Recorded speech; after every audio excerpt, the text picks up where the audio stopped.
Welcome to the reviews. तो दोस्तों देखते हैं कि ड्रामा पकीज़ा की नई एपिसोड्स में क्या क्या हो सकता है।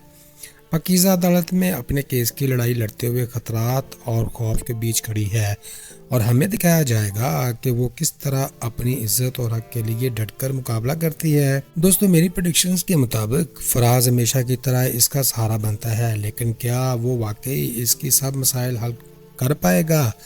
असलम साहब अपनी सख्त मिजाजी के साथ सब कुछ कंट्रोल में रखने की कोशिश करेंगे और इनकी वार्निंग्स पकीज़ा और फराज के लिए सनसनीखेज नताइज हो सकती हैं। दोस्तों पकीज़ा की माँ भी अपने खौफ और मोहब्बत के दरमियान बैठी के लिए दुआ करती है, लेकिन क्या वो वक्त पर अपनी बेटी को बचा पाएंगी? और यासीन का राज जो पहले छुपा हुआ था क्या अब मंजर आम पर आएगा? फ्रेंड्स नई एपिसोड्स में ड्रामा खौफ, मोहब्बत और सनसनी की भरपूर गूंज है जिसे आप बिल्कुल भी मिस नहीं करना चाहेंगे। नाजरीन इस ड्रामे के किरदार दिलचस्प हैं, मगर सबसे कुछ हद तक यकतरफा सोच नजर आती है। पकीज़ा बहादुर मजबूत है, मगर बाज़ औक़ात इसकी गैर ज़रूरी जिद और ड्रामाई रद्द-ए-अमल से गैर हकीकत पसंदाना बना देते हैं। फराज स्पोर्टिव है, मगर ज्यादा महफूज रवैया कभी कभी किरदार को कमजोर दिखाता है।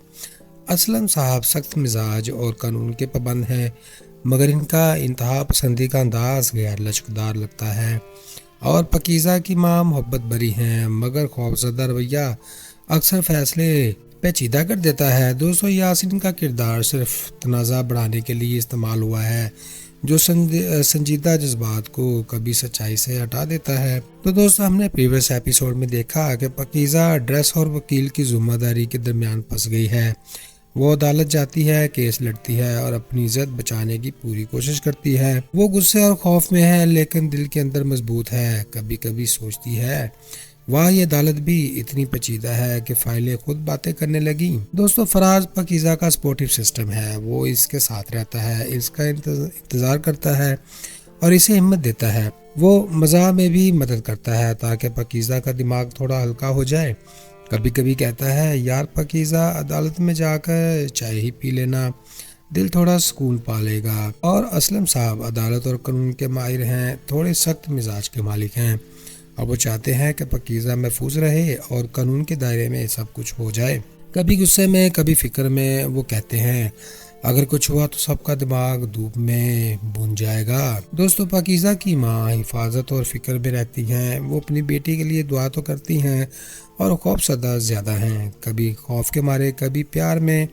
वो कहती हैं बेटी अगर तुम्हें कुछ हुआ तो मैं खुद अदालत जाकर ड्रामा कर दूंगी। दोस्तों तमाम किरदार एक दूसरे के साथ जज्बाती रिश्तों और मजाक के छोटे लम्हात में जुड़े हैं। खौफ, मोहब्बत और अदालत के दरमियान कभी हंसी भी आ जाती है, जैसे वाकया जिंदगी के ड्रामे में होता है। तो दोस्तों इस एपिसोड से हमने सीखा कि जिंदगी में मुश्किलात और खतरात बढ़ सकते हैं, लेकिन हिम्मत, हक और हौसला के लिए खड़ा होना बहुत ज़रूरी है। पकीज़ा की मिसाल हमें बता रही है कि खौफ के बावजूद अपने हक के लिए लड़ना और इंसाफ मांगना काबिल तारीफ अमल है। फराज जैसे साथी का साथ हमें बताता है कि मुश्किल वक्त में एतमाद और हमायत कितनी अहमियत रखती है।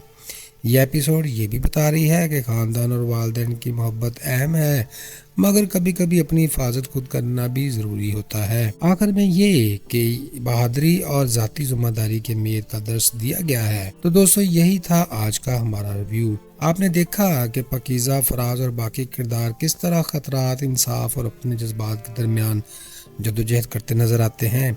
अगर आप भी चाहते हैं कि नेक्स्ट एपिसोड्स में क्या होगा, कौन जीतेगा और कौन हारेगा, तो ज़रूर चैनल सब्सक्राइब करें और बेल आइकन दबा दें। अपनी राय कमेंट में ज़रूर बताएं कि आपको कौन सा किरदार सबसे ज़्यादा अच्छा लगा और क्यों। वीडियो को लाइक करें, शेयर करें और हमारे साथ इस सनसनीखेज सफ़र का हिस्सा बनिए रहिए। तो फ्रेंड्स फिर मिलते हैं लेटेस्ट वीडियो में। खुश रहें, खुशियाँ बांटें और अपने भाई अदन को दुआओं में रखें याद। Goodbye, see you again.